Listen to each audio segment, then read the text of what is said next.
போனாங்க? நாம் எப்படி போக வேண்டும்? எரிக்கும் நெருப்பை கோபமாகின்றார்.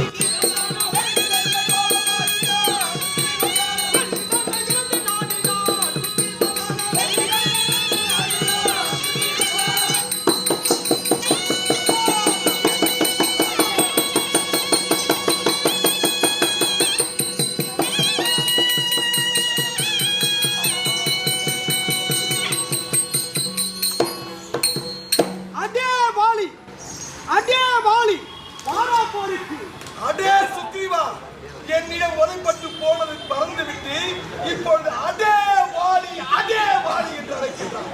அண்ணன் என்று பாராமல் அதே வாலி என்று அழைக்கின்றாயா? அடக்கன் வெள்ளாடோ